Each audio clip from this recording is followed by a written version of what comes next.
Bienvenue au développement des titres de l'actualité. Les premières incidences de la hausse des prix du carburant se font déjà sentir dans les marchés publics. À Pétionville, certains produits ont connu une augmentation ajustée par les détaillants. Ces derniers expliquent avoir pris cette décision afin de compenser les coûts liés à l'approvisionnement en nouvelles marchandises, tout en faisant face à leurs responsabilités familiales. Alors qu'ils peinent à écouler leurs produits, ces petits commerçants lancent un appel aux autorités pour la mise en place de programmes sociaux capables d'améliorer leurs conditions de vie. Suivez ce reportage signé Riti Fortuné et Robert Sonjeune.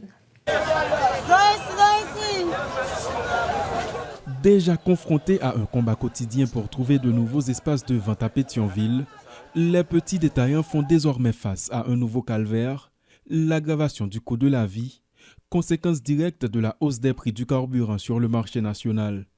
Face à l'envolée des coûts d'approvisionnement et de transport, les commerçantes fixent désormais elles-mêmes leurs prix. Cette situation est généralisée et elles demandent toute l'aide de l'État pour limiter les dégâts.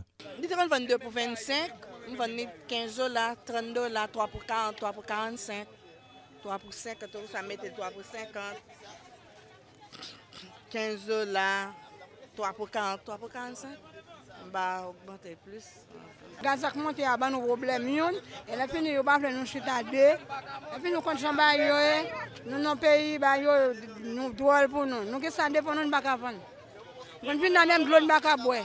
Pour compenser la hausse des prix et faire vivre leur famille, ces commerçantes n'ont d'autre choix que d'augmenter leurs tarifs.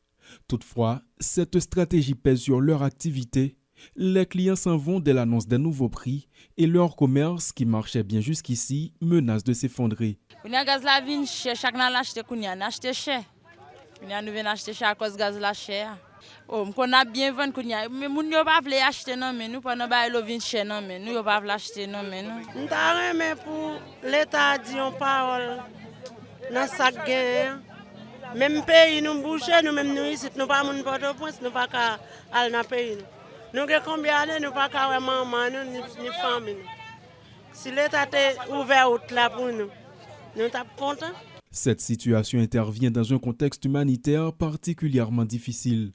Plus de 50% de la population se trouve en phase d'urgence ou d'insécurité alimentaire, selon les dernières analyses de la Coordination nationale de la sécurité alimentaire. La crise s'aggrave et frappe de plein fouet la population. À l'image de ce citoyen, beaucoup se plaignent de la vie chère et d'un pouvoir d'achat qui font à vue d'œil. Comment on veut pour un cocoyer à 80 $? Comment on veut pour une poule 800 $, tandis que l'aime si mon 20 ans mal fait vacances Jérémy, poule qui pique à 24 gouttes. Nous devons manger quand on a bon bas, nous devons connaître l'aime de Timoun. C'est l'aime de qu'on jouer. Est-ce qu'on comprend? Bon, comment on veut pour une série de bagailles, prix monter tête nègre, pas de travail, pas de monde qui fait rien, donc pas de la vie. Les premières conséquences de la hausse des prix des produits pétroliers ne se sont pas fait attendre. Entre l'augmentation constante du prix des courses et celle du coût de la vie, l'insécurité physique n'est plus la seule préoccupation quotidienne de la population.